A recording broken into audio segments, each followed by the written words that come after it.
what's happening inside your digestive system, because gut inflammation shuts down testosterone production at the brain level. Something called the Estrobolome directly influences inflammation and the endocrine pathways throughout your entire body. IL-6 and TNF-alpha. These get into your bloodstream and then they travel north. A study published in the Journal of Clinical Endocrinology and Metabolism in 2012 showed exactly this. Systemic inflammation directly reduced both testosterone and LH in men. Your total testosterone on a blood test might not even look that bad, but the ratio is off, and that ratio is what could drive how you actually feel. This is why some men with normal testosterone still feel terrible. If your gut is inflamed, you might be malabsorbing and you're not getting adequate levels of the building blocks you need to make testosterone. There's nothing specific in men on TRT, and most importantly, calcium D-Glucarate does not fix your gut. It doesn't repair the dysbiosis, it doesn't restore microbial diversity, and it modifies just one enzyme in the pathway.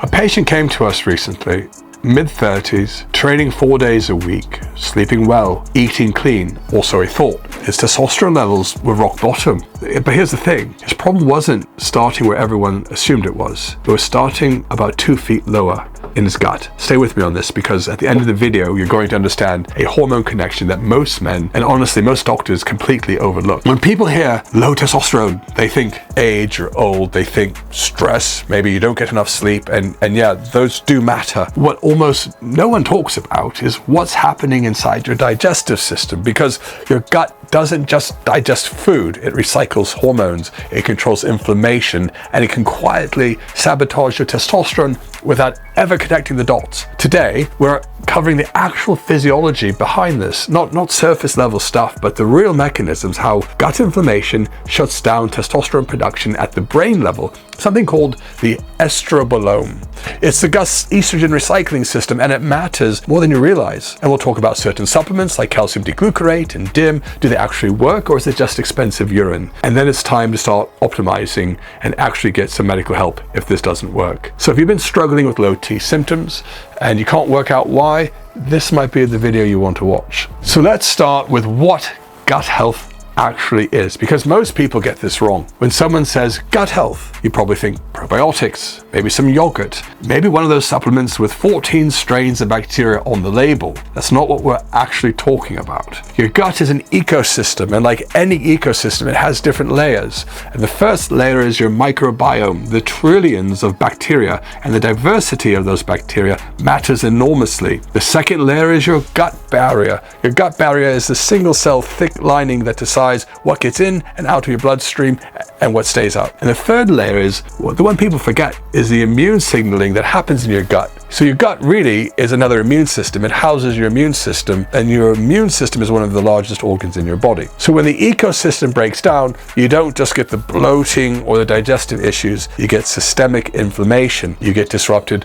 hormone metabolism, you get altered insulin signaling. Where is this all coming from? There was a study, a major review called Physiological Reviews back in 2017. It was a paper that laid this out somewhat clearly, that your gut microbiota directly influences inflammation and the endocrine pathways throughout your entire body. This is not alternative medicine, this is central physiology, and it connects testosterone in ways that you'll probably be surprised to learn about. So how a broken gut tanks your testosterone. So first mechanism is this inflammation shuts down the signal. And here's the first connection, and it's the most direct one. When your gut is chronically inflamed, whether from poor diet, dysbiosis, food intolerances, whatever the cause, it produces inflammatory molecules called cytokines, specifically things like IL-6 and TNF-alpha. These get into your bloodstream and then they travel north. Now, your testosterone production runs on a chain of command. Think of it like your hypothalamus releases GnRH, which tells your pituitary to release LH, which tells your testes to make testosterone. It's called the HPG axis, and those inflammatory cytokines, well, they suppress it at every level. A study study published in the Journal of Clinical Endocrinology and Metabolism in 2012 showed exactly this. Systemic inflammation directly reduced both testosterone and LH in men. So the testes might be perfectly fine, but they're not getting the signal they need because it's jammed. And here's what makes this tricky. You might not even feel inflamed. You might not have the obvious gut symptoms like the bloatiness,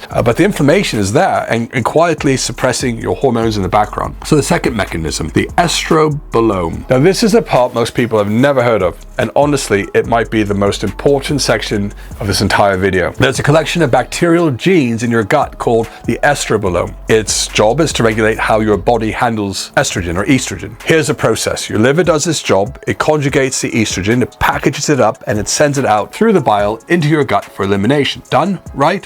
Estrogen handled? Not necessarily, because certain gut bacteria produce an enzyme called beta-glucuronidase. And what the enzyme does, its role is to unpackage that estrogen, to deconjugate it so that it gets reabsorbed back into your bloodstream instead of being excreted. So if you have a high level of this enzyme, the beta-glucuronidase, the high level of this activity, what happens is microbiome becomes disrupted and you're essentially recycling the estrogen that your body already tried to get rid of. And in 2017, in the Journal of Microbiome, found that lower microbial diversity correlated with altered estrogen metabolism and higher circulating estrogen levels. And this creates a cascade. Your testosterone to estrogen ratio shifts, aromatization increases, you gain more visceral fat, which itself produces more aromatase. See the cycle? Your libido drops, and the kicker, your total testosterone on a blood test might not even look that bad, but the ratio is off, and that ratio is what could drive how you actually feel. This is why some men with normal testosterone still feel terrible, and the estrogen side of the equation is out of control and nobody's looking at it gut to see if that might be the cause. Because again, as you know, estrogen on its own is generally healthy in men when it's in the right ratio. But you know, we've heard from other doctors like Dr. Yurth, sometimes the thing that we need to look at more carefully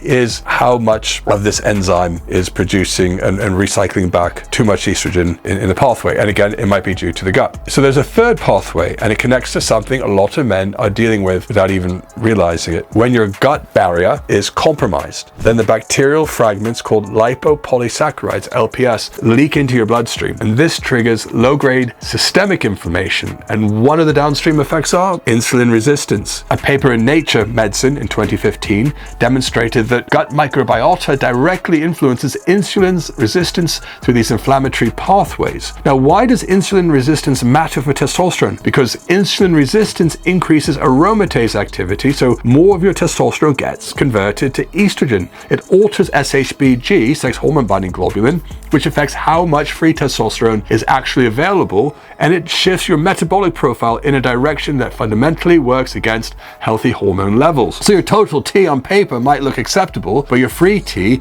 and the stuff that it actually does work is going to be low, and your GP looks at the total number and says, oh, you're fine. So the fourth mechanism, you can't make testosterone without the raw materials. This one's simple, but it gets overlooked constantly. Testosterone synthesis requires specific nutrients, zinc, magnesium, vitamin D, and cholesterol among them. A 2018 review in the journal Nature showed that zinc deficiency alone significantly impaired testosterone production. If your gut is inflamed, if your intestinal barrier is compromised, you might be malabsorbing and you're not getting adequate levels of the building blocks you need to make testosterone. Now, you could have the best diet in the world on paper, but if your gut can't extract what it needs from that food, it doesn't really matter. Now, if you're watching this and things are starting to click, if you're connecting the dots you've never connected before, do me a favor and hit the subscribe button, because this is what we do on the channel. We don't just give you surface level versions. We try to break this down, the physiology. We try to make informed decisions so that you can make informed decisions about your health, so we can make informed decisions about what content to make when you hit like, when you hit subscribe. And it doesn't cost you anything if you hit the subscribe button. Anyway, part 3. Has anyone heard of calcium D-Glucarate, and does this actually work? So you've probably seen calcium D-Glucarate recommended all over the internet for estrogen control, and let's talk about what it actually does. Calcium D-Glucarate gets converted in your body into a compound that inhibits that enzyme we talked about earlier called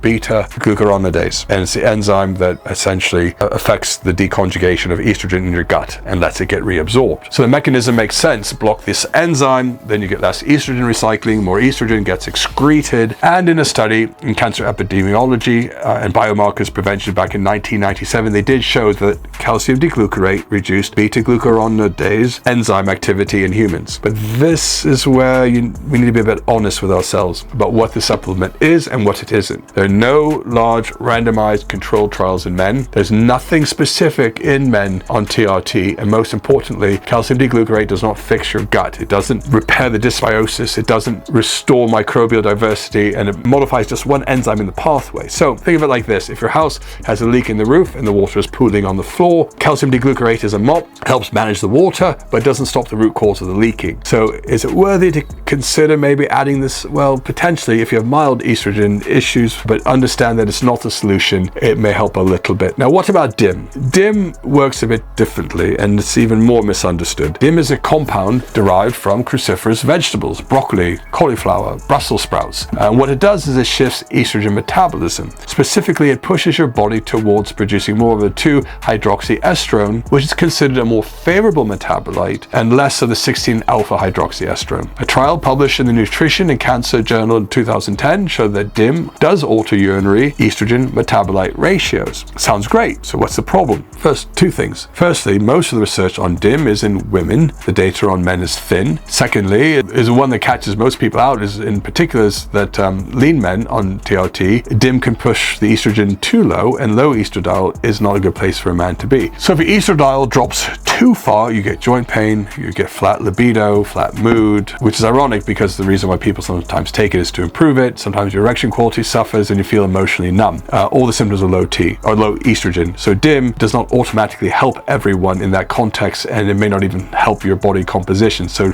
you can't take it blindly, and you should be careful with DIM. So what actually fixes it? And maybe the supplement industry doesn't want you to talk about it, but the real hierarchy of things that actually move the needle on this estrobolome and gut-mediated hormone metabolism looks like this. It starts with dietary diversity. I know, so simple. Research shows us in the Journal of Cell 2018, what people have been observing is that microbial diversity is what really drives it, not supplements. And the literature keeps coming in showing that the more biodiversity, grains, nuts, seeds, herbs, and spices, variety is what makes a difference. And after that comes in fibers such as polyphenol intake, reducing alcohol intake, reducing ultra-processed foods. It can also improve the insulin sensitivity, body composition, and then sleep. And only after all that, maybe you might consider calcium D-Glucarate to help. The real intervention starts upstream. If this changed how you think about testosterone, why not subscribe to the channel? We go deep on this every week. And why not drop a comment? Have you noticed gut symptoms alongside with low T? I'd genuinely like to hear about it. See you in the next one.